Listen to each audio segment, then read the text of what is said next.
คุณผู้ชมฮะอีกเรื่องหนึ่งครับเป็นเรื่องของเรือหลวงเทพาที่สามารถไปจับของเถื่อนมาได้เป็นบุหรี่เถื่อนล็อตใหญ่เลยนะครับซึ่งคนร้ายเนี่ยเขาก็ฉวยโอกาสในช่วงเทศกาลแบบนี้แหละสงกรานต์ไงดูแล้วเจ้าหน้าที่อาจจะมีการเทกำลังไปตรวจตราในเรื่องของเมาแล้วขับหรือเปล่าตามภาคพื้นนะฮะคุณผู้ชมฮะกลายเป็นว่า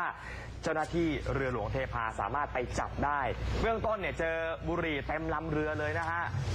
ถ้าทราบตัวเลขเนี่ยอาจจะตกใจนะครับคุณผู้ชม 3,000 ลังบุหรี่เถื่อน 3,000 ลังมูลค่า135 ล้านบาทนะฮะก็เตรียมจะนำส่งปลายทางที่อำเภอตากใบจังหวัดนราธิวาสนะครับคุณผู้ชมฮะซึ่งการจับกุมครั้งนี้เนี่ยก็สืบทราบมาว่ามีเรือสัญชาติกัมพูชาหมายเลข KK 2.0178 ติดธงชาติไทยนะฮะติดธงชาติไทยเนี่ยเป็นการตบตาเจ้าหน้าที่แล้วไม่มีอุปกรณ์การทำประมงเลยมาลอยลำอยู่บริเวณทิศตะวันออกเฉียงใต้ระยะ6 ไมล์ทะเลนะครับจากเกาะโลซินจังหวัดปัตตานี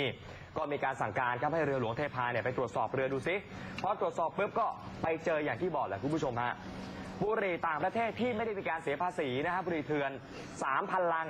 ลังละ50แถวแถวละ10ซองรวมแล้วทั้งหมด1,500,000 ซองปล่อยหลุดออกไปเนี่ยมูลค่าเท่าไหร่คุณผู้ชมกว่า135 ล้านบาทนะครับลองฟังเสียงเจ้าหน้าที่ดูครับในส่วนของการจับกุมการลักลอบขนสินค้าที่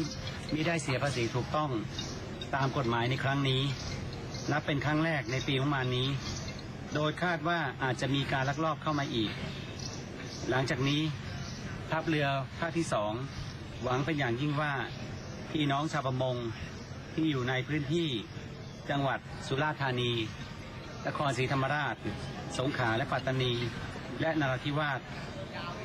จะได้ให้ความร่วมมือกับกองทัพเรือและทัพเรือภาคที่2ในการให้ข้อมูลข่าวสารในลักษณะเชิงรุกหรือทางโทรศัพท์ฮอตไลน์คุณผู้ชมไปเจอใบส่งของที่เขามีการตรวจยึดมาได้นะครับต้นทางเนี่ยคือเวียดนามฮะปลายทางคือตากใบจังหวัดนราธิวาสก็เดี๋ยวจะมีการตรวจสอบดูกรณีนี้นะฮะว่ามันจะมีเครือข่ายสินค้าเถื่อนในไทยเนี่ยเกี่ยวข้องด้วยไหมก็ล่าสุดมีการควบคุมตัวลูกเรือนะฮะ5 คนแล้วก็ส่งตัวทั้งหมดดำเนินคดีต่อนะฮะคุณผู้ชมในกรณีนี้นะครับบุหรี่เถื่อนรถใหญ่เลยนะคะ